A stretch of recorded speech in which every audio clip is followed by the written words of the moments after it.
Hi, welcome to mind all minds. So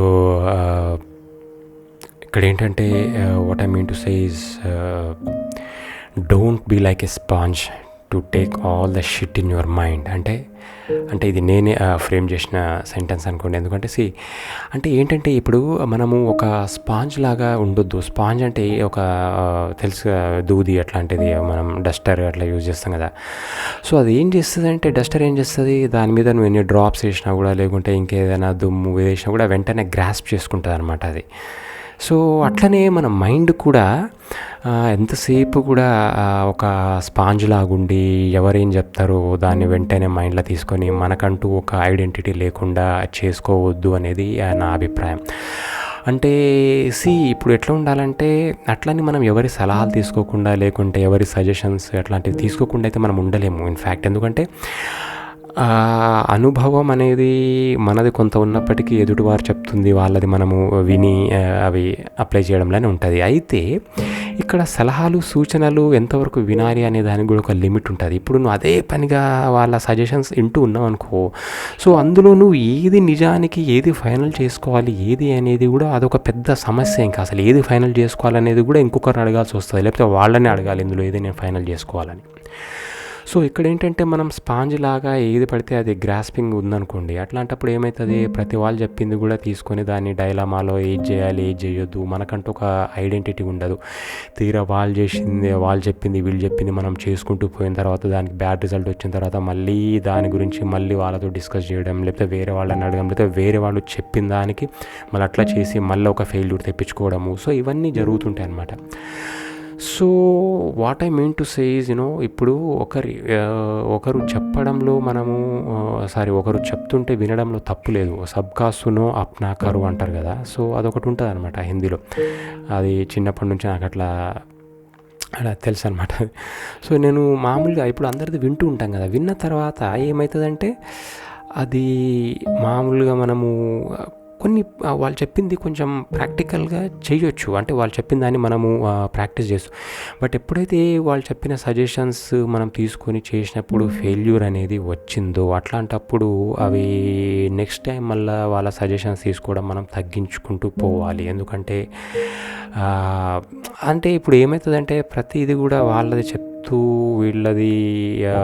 వీళ్ళది వింటూ మనం పోతున్నప్పుడు ఇంకా అది లైఫ్లో అట్లా పోతుంటుంది అనమాట. రిజల్ట్ అంతా కూడా వాళ్ళ బేస్డ్ మీద ఉంటుంది. మనం కేవలం ఒక మెషిన్ లాగా అంటే మనం ఏదో టాస్క్ వాళ్ళు చెప్తుంది మనం చేసుకుంటూ పోతాం అన్నట్టు అయిపోతుంది. ఇంకా అందులోనే టెన్షన్స్, అసలు మనకంటూ ఒక ఆలోచన శక్తి పోయి ఎందుకు జరగట్లేదు. ఇప్పుడు అవతల వాడు ఎట్లా చెప్తాడంటే, ఇప్పుడు తనకి జరగకపోయినా ఏంటంటే తనలో ఒక సాటిస్ఫై చేసుకోవాలి, నేను ఒక చెప్పగలుగుతున్నా అనే ఒక నైజం, అంటే ఒక ఈగోని, అంటే నేను చెప్తున్నా ఐఎమ్ ఏ లీడర్ అని వాళ్ళకి చెప్పగలుగుతున్నా అని అట్లాంటిది ఒక ఫీలింగ్ ఉంటుంది. ఆ ఫీలింగ్తో వాళ్ళు చెప్తూ ఉంటారు. అవి నిజానికి జరగకపోయినా వాళ్ళు పాటించకపోయినా ఎదుటి వాళ్ళకి చెప్పడము అలవాటు ఉంటుంది చాలామందికి బేసిక్గా. అట్లాంటప్పుడు మనం వాళ్ళది పట్టించుకొని మనం చేసినప్పుడు మనకు రిజల్ట్ రానప్పుడు తనకు వచ్చిందంట మనకెందుకు రాలేదు అని దాని గురించి బాధపడుతూ డిసప్పాయింట్ అయిపోయి అసలు రకరకాలుగా ఆలోచిస్తూ మొత్తం కూడా సో ఇక్కడ ఏమైతుందంటే అన్ని విధాలుగా మనము మానసికంగా కూడా బాగా దెబ్బతింటాం అనమాట. ఇక మానసికంగా దెబ్బతింటే ఆటోమేటిక్గా ఫిజికల్గా కావచ్చు, లేకుంటే ఫైనాన్షియల్గా కావచ్చు, ఇవన్నీ కూడా ఎఫెక్ట్ అనేది ఆటోమేటిక్గా మెంటల్గా దెబ్బతిన్నప్పుడే ఉంటుంది. సో అట్లా కాకుండా మనకు అనుభవం పెరిగే కొద్దీ, ఇప్పుడు ఫస్ట్ అయితే మనము ఎవరిది తీసుకోకుండా ఉండలేము. స్పాంజ్ లాగా అయితే ఉండాలి ఖచ్చితంగా ఏదో ఒక స్టేజ్లో. తర్వాత అయినా ఏది నిజం ఏది అబద్ధము ఏది అనేది మన సెన్స్ తోటి. ఇప్పుడు ఏమవుతుంది, ఈ మామూలుగా సోషల్ మీడియా ఇవన్నీ వచ్చిన తర్వాత కూడా ఇంకా అసలు ఉన్నవి లేనివి అందులో ఉంటాయి. అందులో 50% ఫ్యాక్ట్ ఉంటే 50% ఏదో మ్యానిపులేట్ చేసి ఏదో చేయాలి, వైరల్ చేయాలి అనేది ఉంటుంది చాలామందికి. సో అది ఓల్డ్ కావచ్చు, న్యూస్ ఇంకేదైనా కావచ్చు. సో అట్లాంటప్పుడు కూడా వీళ్ళు ఆ స్పాంజ్ అనే మైండ్ అనేది ఎవరికైతే ఉంటుందో వాళ్ళ పక్కనే జనాలు ఎవరు లేకపోయినా సరే ఆ సోషల్ మీడియాలో అవి చూసుకుంటూ కూడా అతను మైండ్ మళ్ళీ అదే మైండ్ సెట్లో అయిపోతుంది అనమాట. సో ఇక్కడ ఏంటంటే ఎంతసేపు మనకు అట్లాంటి మైండ్ సెట్ ఉన్నప్పుడు అది ఎవరు చెప్పినా చెప్పకపోయినా ఎంతసేపు సలహాలు విందే నా మైండ్ పనిచేయదు అనే మైండ్ సెట్లో ఉంటారనమాట.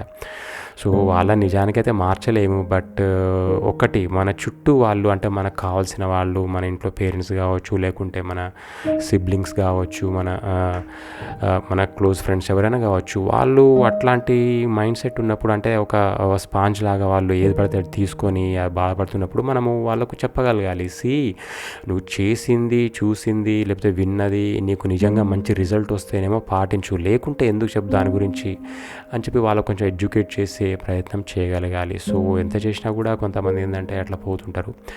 బట్ ఇన్ కేస్ మనకు ఒకవేళ అట్లాంటి మైండ్ సెట్, అంటే మనకు ఫస్ట్లో బాగా సజెషన్స్ తీసుకొని చేసుకునే మైండ్ సెట్ ఉన్నా కూడా తర్వాత కొంతమంది ఎట్లా అంటే చేంజ్ అయిపోతుంటారు, కొంతమంది ఎప్పటికి కారు. అయితే నేను చెప్పేది ఏంటంటే కొంతమంది చేంజ్ అయ్యే ఛాన్సెస్ ఉన్నవాళ్ళు మనం ఏం చేయాలంటే ఆలోచించి వద్దు ఇట్లాంటిది, మనకి మనం రెక్టిఫై చేసుకొని కరెక్ట్గా వెళ్దాము, రైట్ సోర్స్ తోటి మనము ఫ్యాక్ట్ ఎందుకు తెలుసుకొని మనం చేసే పని ఏదైనా కావచ్చు దాన్ని ఒక నీట్గా చేద్దాము అనే ఒక డెసిషన్ మేకింగ్ తోటి ఉండాలి అనేది మై ఒపీనియన్.